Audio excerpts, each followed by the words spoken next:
Hello my wonderful audience, welcome back to Guftagu with Arzoo. I hope आप सब लोग ठीक होंगे। जैसा कि आप लोगों को पता है कि आज हम ड्रामा स्टैंड अप गर्ल के एपिसोड 5 और 6 का रिव्यू करने वाले हैं। यार मतलब क्या ही ड्रामा है। आई एम ग्लैड कि मैंने ये ड्रामा देखना स्टार्ट किया। फर्स्ट एपिसोड देख के तो मुझे लगा मतलब ठीक है, इतना कुछ खास नहीं है, पर जैसे जैसे एपिसोड आगे आते जा रहे हैं तो मैं तो बहुत इंजॉय कर रही हूँ। मुझे बहुत सही लग रहा है। तो चलिए रिव्यू स्टार्ट करते हैं।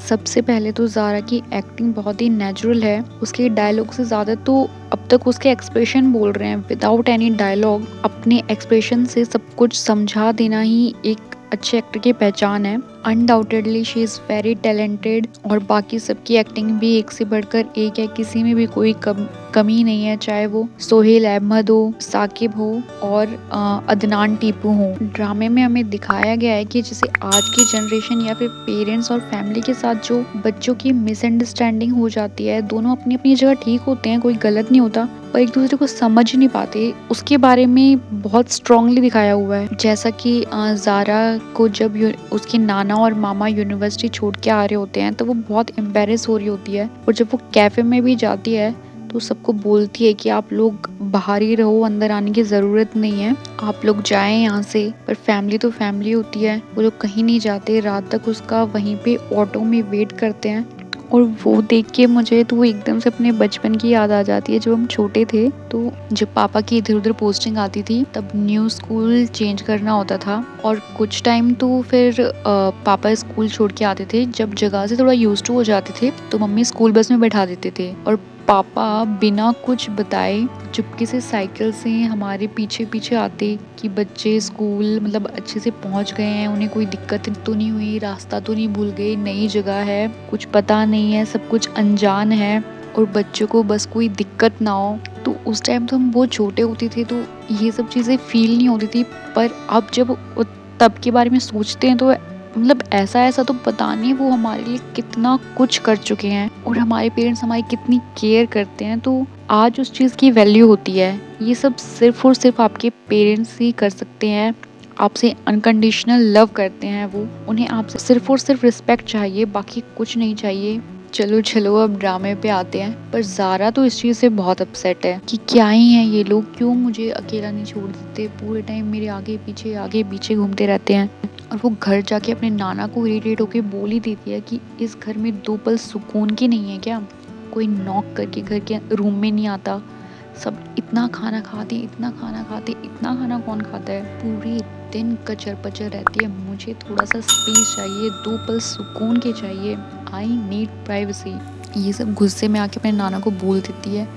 पर उस टाइम पे उसकी एक्टिंग, उसकी डायलॉग डिलीवरी और एक एक एक्सप्रेशन बिल्कुल परफेक्ट होता है, और नानू बेचारे दुखी होके बिल्कुल चुप होके वहाँ से चले जाते हैं, कुछ नहीं बोलते। कभी कभी लगता है क्या कर रही है यार ये, क्यों इतनी बदतमीजी कर रही है। फिर लगता है कि ज़ारा हमेशा अपनी मम्मी के साथ ही रही है, वो कभी जॉइंट फैमिली में नहीं रही, तो अभी उसे जॉइंट फैमिली की वैल्यू नहीं पता कि जॉइंट फैमिली की ये चैं पैं चर पर ही उसकी खासियत है, और उसे ज़्यादा टाइम के लिए कोई टेंशन में भी नहीं रह सकता, क्योंकि किसी के पास इतना स्पेस ही नहीं है टेंशन ले सके। कोई भी टेंशन या परेशानी होती तो पूरी फैमिली उनके साथ खड़ी होती है उसको सॉल्व करने के लिए, साथ मिलके बैठ के सब सॉल्व कर लेते हैं, सब एक साथ बैठ के खाना खाते हैं, अपने सारे दुख सुख बांटते हैं, कोई भी परेशानी हो तो उसमें भी कुछ ना कुछ हंसने की वजह ढूंढ लेते हैं। पर इन सब चीज़ों से ज़ारा अनजान है, क्योंकि वो हमेशा अकेले रही है। जैसे ज़ारा के नाना एकदम चुप हो जाते हैं और वहाँ से चले जाते हैं, वैसे ही कभी भी बच्चों में पेरेंट्स में अनबन होती है तो पेरेंट्स हमेशा चुप हो जाते हैं, वो कुछ कह नहीं पाते, उन्हें फील होता है कि बच्चे हमारी वजह से इंसल्ट फील कर रहे हैं, वो चुप होके बस चले जाते हैं। ऐसा ही कबीर के साथ दिखाया हुआ है, वो अपने पेरेंट्स के साथ नहीं रहता, उसके पेरेंट्स बहुत ही रिच हैं पर वो अपने पेरेंट्स से अलग रहता है, और जहाँ पे उसके पास रेंट देने के लिए भी उसे बहुत मुश्किल होती है, और वो अपने घर नहीं जाना चाहता, उसके पापा को ज़बरदस्ती उसे घर बुलवाना पड़ता है। उसकी अपने पेरेंट्स के साथ थिंकिंग नहीं मिलती, वो रैप लिखता है, गाता है, जो कि उसकी फैमिली बिल्कुल सपोर्ट नहीं करती। उसका और उसके पापा का हर चीज़ को सोचने का तरीका बिल्कुल डिफरेंट है, और वो अपने घर रहना ही नहीं चाहता, थोड़ी देर बस वहाँ पे रुकता है, मिलता है वहाँ से उन लोगों से और मिलके वहाँ से चला जाता है। और ड्रामे में इतना सीरियस माहौल होने के बाद भी कुछ ना कुछ हंसने का जरिया दे ही देते हैं। अब ज़ारा की फैमिली को ये नहीं पता कि प्राइवेसी का मतलब क्या होता है। वो बोलती है प्राइवेसी क्या होती है, ये प्राइवेसी मिलती कहाँ पे है, कोई महंगी चीज़ तो नहीं है। फिर और सलीम बोलता है कि एक बार तो एक कपल मेरे रिक्शे में आके बैठ गया, उन्होंने मुझे बोला कि यहाँ पे प्राइवेसी मिलेगी और मैंने तो सोचा मेरे पास तो प्राइवेसी है नहीं, मुझे तो पता ही नहीं था प्राइवेसी क्या होती है। मैंने बोला नहीं जी यहाँ तो नहीं मिलेगी, और वो लोग वहाँ से चले जाते हैं। और हीना तो फुल रेडी शेडी होके मिर्ज़ा को इम्प्रेस करने के लिए छत पे जाती है। वहाँ वो मिर्ज़ा से पूछती है ये प्राइवेसी क्या होती है, और फिर बस फुल ऑन ड्रामा होता है।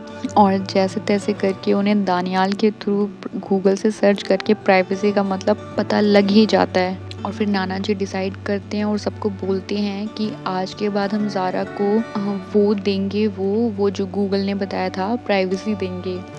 और वो बोलते हैं कि कोई ज़ोर ज़ोर से गाना नहीं गाएगा, एक दूसरे के कमरे में जाने से पहले दरवाज़ा खटखटाएंगे और दरवाज़ा अगर खुला हुआ तो खास के अंदर जाएंगे। खाना खाते टाइम पच पच की आवाज़ नहीं आनी चाहिए, और चाय पीते टाइम किसी की सुड़ सुड़ की आवाज़ नहीं आनी चाहिए। और सब कुछ डिसाइड हो जाता है और लग जाते हैं फिर सब ज़ारा को प्राइवेसी देने के लिए।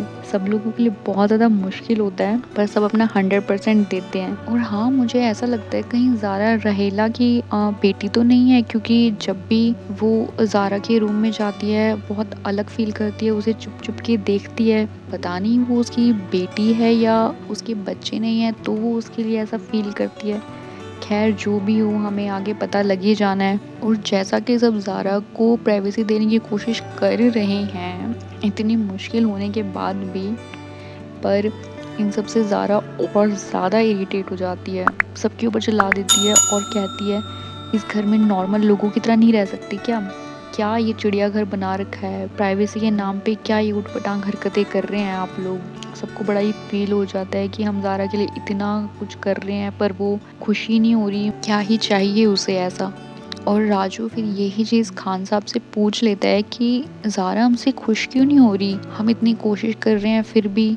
फिर वो उसे समझाते हैं कि शायद उसके लिए नई घर है, नई जगह है, इसीलिए उसे दिक्कत आ रही हो। पर उन्हें सब समझ आता है और वो बोलते भी हैं कि शायद वो हमसे शर्मिंदा होगी कि जितने भी ये बड़े बड़े लोग हैं ये हमारे काम से तो खुश होते हैं पर हमें अपने बराबर नहीं समझते, ये हमें इज्जतदार नहीं समझते। अगर ये वो काम खुद करे तो उसे टैलेंट कहते हैं और हम करे तो ये हमें बोलते हैं कि ये गाने बजाने वाले हैं। सही बोल रहे थे, आजकल बच्चे भी अपने पेरेंट्स से शर्मिंदा हो जाते हैं, उन्हें अपने स्कूल नहीं ले जाना चाहते और अपने फ्रेंड से नहीं मिलवाना चाहते।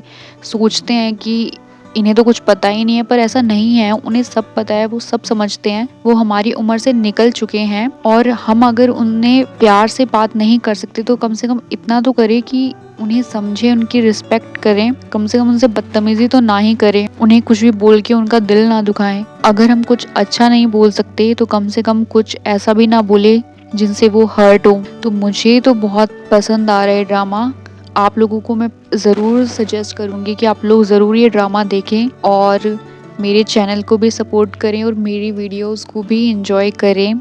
Thank you for watching, do like share and subscribe my YouTube channel गुफ्तगू with Aarzoo. Thank you so much.